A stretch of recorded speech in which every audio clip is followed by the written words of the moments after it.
Delhi medical association के senior vice president doctor Sunil Singhal sir हमारे साथ में हैं। सर, अभी सरकार ने प्रपोजल दिया है कि एक कमेटी वो बनाएंगे।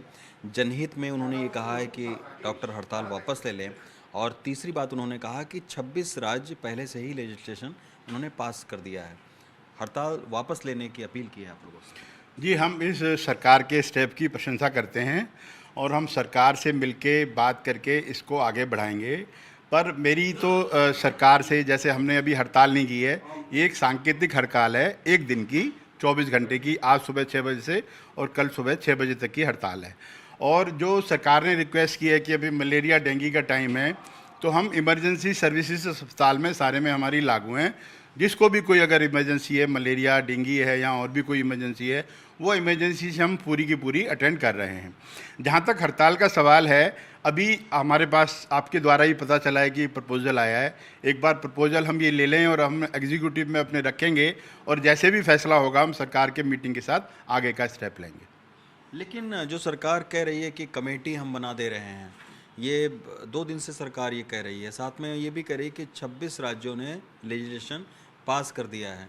तो उन दोनों डिमांड पर आप लोगों का अब तक क्या? देखिए, 26 जो राज्यों का लेजिस्लेशन है वो पहले से ही है, कोई नया पास नहीं किया है। पर उस लेजिस्लेशन में आप ये देखिए कि जो प्रावधान हम ये चाहते हैं कि हमें सेफ वर्क प्लेस हो, और हमारा जो वर्क प्लेस हो वो एनवायरनमेंट फ्रेंडली हो, कि हम जो हमारा डॉक्टर है या कोई महिला डॉक्टर है या महिला साथी है या कोई पैरामेडिकल फीमेल स्टाफ है, वो वहाँ पे जो काम कर रहा है अपने आप को सुरक्षित महसूस करिए। आप देखिए इस केस में क्या हुआ, जो बच्ची 36 घंटे से काम कर रही थी, ड्यूटी पे थी, और उसके बाद वो कुछ नैप लेने या कुछ रेस्ट करने के लिए गई, कुछ क्षण पहले उसकी अपने माँ बाप से बात हुई, कितना उसको ब्रूटली मर्डर किया गया, कितना उसके साथ हीनियस क्राइम हुआ, उसके साथ रेप हुआ, रोंगटे खड़े हो जाते हैं, रोना आ जाता है।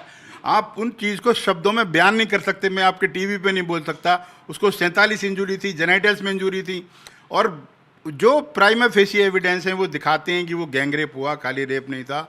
मुझे नहीं पता कि सरकार उस पर क्यों पानी फेर रही है, और आप देखिए उसका एविडेंस आपको मिल जाएगा प्राइमा फेसिया, कि उस अस्पताल में शांति से प्रोटेस्ट कर रहे लोगों के ऊपर रात को 1000 आदमियों द्वारा हमला किया जा रहा है, मारपीट की जा रही है, तोड़फोड़ की जा रही है। मैं इसकी भरसक निंदा कर सकता हूँ। और आप भी देखिए, जन आवाम से भी मेरी रिक्वेस्ट है कि जैसे निर्भया कांड हुआ, ये सेम कांड है, बस ये कांड अस्पताल में हुआ, सड़क पे नहीं हुआ। तो मेरी सब जन आवाम से भी हाथ जोड़ के विनती है, रिक्वेस्ट है कि आप सब इस केस में आएँ। ये खाली एक डॉक्टर नहीं थी, एक भारत की बच्ची थी, एक देश की बच्ची थी, एक माँ बाप की बच्ची थी। तो इसमें हम यही चाहते हैं कि इस तरह की घटनाएं आगे ना हो। एक लॉ आए, हमें नहीं पता कि वो स्टेट का लॉ है, सेंट्रल लॉ है। सेंट्रल लॉ हम इसलिए कर रहे हैं कि हमें बार बार स्टेट का नहीं देखना पड़ेगा, एक यूनिफाइड लॉ हो जाएगा। और एक वर्क प्लेस, हम सिर्फ ये क्या गलत मांग कर रहे हैं हम, कि हम ये मांग कर रहे हैं कि हमें सेफ वर्क प्लेस मिले, हमें एक काम करने की जहाँ पे हमें एक आरामदायक जगह मिले। ये गलत है क्या? 36 घंटे, 48 घंटे काम करने के लिए। आप देखिए अस्पतालों में जाके क्या स्थिति है, बेड टूटा हुआ होगा, गद्दा फटा हुआ होगा, चादर नहीं होगी, और तकिया नहीं होगा, ओढ़ने के लिए चादर नहीं होगी, पीने के लिए पानी नहीं होगा। इस तरह की कंडीशन जो हमारे रेजिडेंट डॉक्टर हैं, हम भी एक टाइम पे 20-25 साल पहले रेजिडेंट डॉक्टर हैं, इस तरह की स्थिति हैं, उसमें कैसे बच्चे काम करें? एक डॉक्टर जो 36 घंटे 48 घंटे मरीज की तीमारदार की सेवा कर रहा है, अपने कैपेसिटी के हिसाब से मरीज देख रहा है। एक कानून है कि आप एक दिन में 8 घंटे से काम नहीं, ज़्यादा नहीं कर सकते, 48 घंटे से काम नहीं, ये भारत सरकार का लॉ है।